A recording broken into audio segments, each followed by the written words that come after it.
Today, we're diving into a really powerful idea from Dr. Hugh Missildine's book, Your Inner Child of the Past. It's a concept that promises to do something pretty incredible: explain you to yourself, so you can start living a life that feels a lot more free and a lot more authentic. All right, we're going to start with a bit of a ghost story, but not one about spooky old houses. No, this one's about the ghosts of our own childhoods, the ones that live inside us, quietly shaping our adult lives in ways we often don't even realize. So, have you ever had a reaction that just feels out of proportion? Maybe you find yourself repeating the exact same mistakes over and over, or your emotions suddenly feel way too big for the situation. If you've ever had that feeling, that sense that your past is secretly running the show, trust me, you are definitely not alone. And here's the wild part. All those survival skills we picked up when we were kids, they don't just vanish. Missildine argues they become part of our core programming, just running in the background for decades, long after we even need them anymore. Get this incredible story. When President Eisenhower's own brother publicly slammed his budget, Eisenhower's response wasn't some calculated political move. Nope, it was the reaction of a little brother. He was using a coping mechanism he'd built when he was just 5 years old. I mean, think about that. Even in the Oval Office, a family dynamic that was 50 years old was still calling the shots. So, what do we call this ghost from our past? Well, the book gives us a name for this powerful force, and it's a concept that might just change the way you see yourself. Missildine calls it your inner child of the past. Now, hold on, this isn't some literal kid living inside you. It's much more like an old operating system, a set of programs made up of feelings, rules, and reactions that you kind of downloaded from your parents and your childhood. And for so many of us, that old software is still running. You know, the poet Walt Whitman put it just perfectly. He said, our parents don't just give us life, they give us themselves. Every single day, we absorb their moods, their tone of voice, their way of dealing with the world, until all of it just becomes part of us. For better, and sometimes for worse.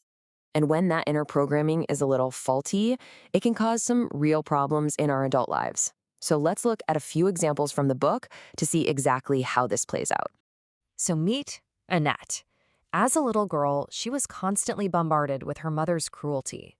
And those weren't just words, they were like weapons that carved away at her sense of self-worth. Now, fast forward, Annette is an adult, she's smart, people like her, but she is absolutely paralyzed by anxiety. And why? Because her inner monologue is just a recording of her mother's voice. The child who heard, "You are ugly," became an adult who deeply believes, "I am ugly." Then you got Linda, who wanted a family more than anything else in the world. But every single time she got close to actually walking down the aisle, she was hit by this tidal wave of panic. Her inner child, who is probably scarred by some early losses, was just screaming a warning. Everyone you love will leave you. And then there's Willard, a brilliant chemist, who feels like a total stranger to his own wife. His programming is simple. Love is something you earn through achievement. That's the only lesson his busy, preoccupied parents taught him, so it's the only language his inner child knows for how to connect with people. So as you can see, the influence of this inner child is huge.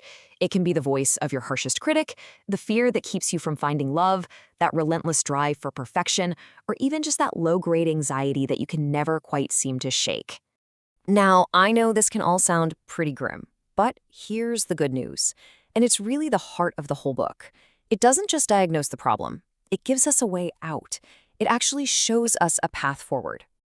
And this right here is the most important takeaway. You can't change your childhood. That's true. But you can absolutely change how you treat yourself today.